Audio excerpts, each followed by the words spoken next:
Salomo, juga dikenal sebagai Solomon, adalah putra Raja Daud dan Batsheba.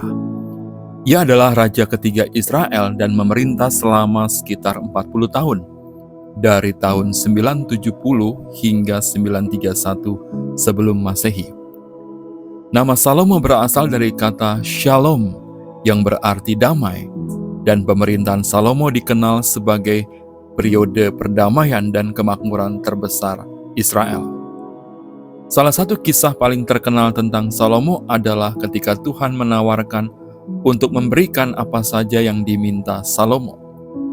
Alih-alih meminta kekayaan atau kehidupan panjang, Salomo meminta hikmat untuk memerintah rakyatnya dengan baik.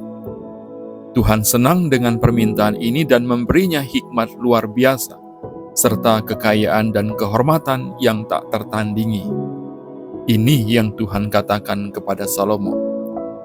Oleh karena engkau telah meminta hal yang demikian dan tidak meminta umur panjang atau kekayaan atau nyawa musuhmu, melainkan pengertian untuk memutuskan hukum, maka sesungguhnya aku melakukan sesuai dengan permintaanmu itu.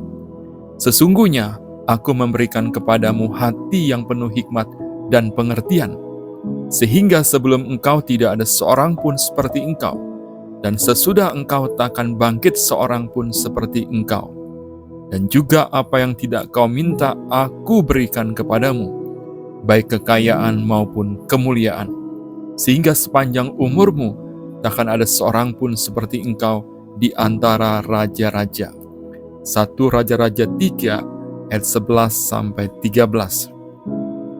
Salah satu contoh kebijaksanaan Salomo yang paling terkenal adalah ketika dua wanita datang kepadanya, mengklaim sebagai ibu dari seorang bayi. Dengan bijak, Salomo memerintahkan agar bayi itu dibelah dua dan dibagi. Tetapi sang ibu asli segera menawarkan untuk menyerahkan anak itu agar dia tidak dibunuh.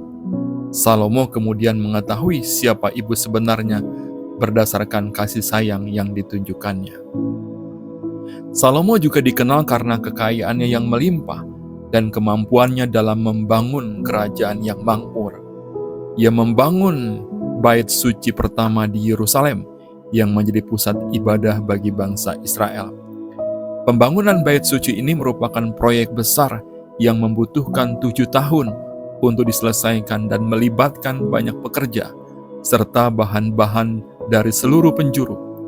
Kuil ini dihiasi dengan emas, perak, dan bahan-bahan terbaik lainnya.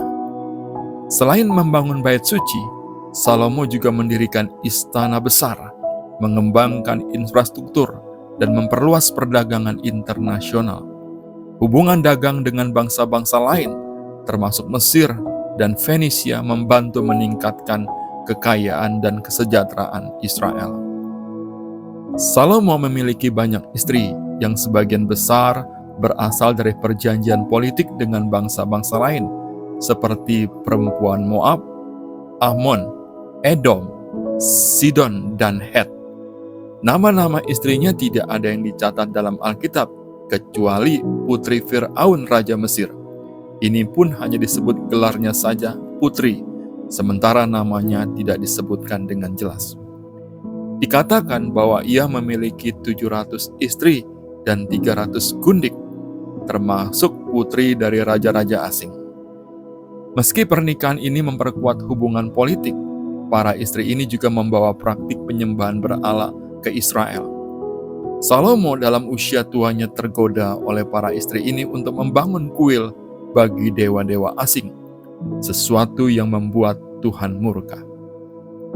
Satu-satunya anak Salomo yang disebutkan dalam Alkitab adalah Rehabeam, yang kemudian menggantikan Salomo sebagai raja setelah kematiannya. Rehabeam adalah anak dari Naamah, seorang perempuan Ammon. Pada akhir hidupnya, Salomo mulai menjauh dari Tuhan karena pengaruh istri-istrinya dan praktik penyembahan berhala. Sebagai akibat dari dosa-dosanya, Tuhan mengumumkan bahwa kerajaan Israel akan terpecah setelah kematian Salomo. Namun demi Daud, Tuhan menahan penghukuman ini sampai Salomo wafat. Pelajaran rohani apa yang bisa kita pelajari dari kisah ini? Kisah Salomo mengajarkan beberapa hal yang penting. Pertama, kebijaksanaan dan keberhasilan sejati datang dari ketundukan pada Tuhan, seperti yang Salomo tunjukkan di awal pemerintahannya. Kedua, hati-hati dengan godaan dunia, seperti kekayaan dan kekuasaan, dapat dengan mudah membuat seseorang menjauh dari Tuhan.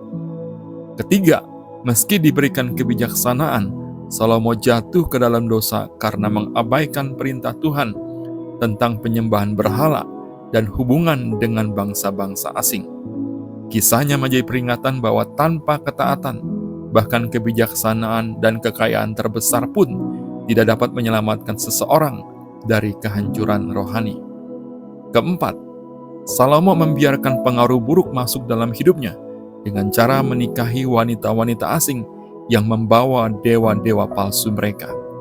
Ini mengajarkan kita untuk berhati-hati dengan siapa kita bergaul dan pengaruh buruk yang mereka bawa dalam hidup kita. Rasul Paulus mengingatkan, pergaulan yang buruk merusakkan kebiasaan yang baik. 1 Korintus 15 ayat 33. Salomo wafat setelah memerintah selama 40 tahun dan digantikan oleh putranya Rehabeam. Setelah kematian Salomo seperti yang dinubuatkan Tuhan, kerajaan Israel terpecah menjadi dua, kerajaan Israel di utara dan kerajaan Yehuda di selatan. Meski akhir hidupnya ternoda oleh ketidaktaatan, Salomo tetap dikenang sebagai salah satu raja terbesar Israel, terutama karena hikmatnya. Kitab Amsal, Pengkhotbah, dan Kidung Agung sering dikaitkan dengan Salomo, menunjukkan pemikiran dan refleksi mendalamnya tentang kehidupan, hikmat, dan cinta menjadi pelajaran buat kita semua. Adapun referensi Alkitab dari kisah ini terdapat dalam kitab 1 Raja-Raja 3, 6 dan 7 dan 11. Kiranya kasih karunia dan damai sejahtera dari Kristus selalu menyertai kita semua. Sampai bertemu lagi dalam kisah Alkitab menarik berikutnya.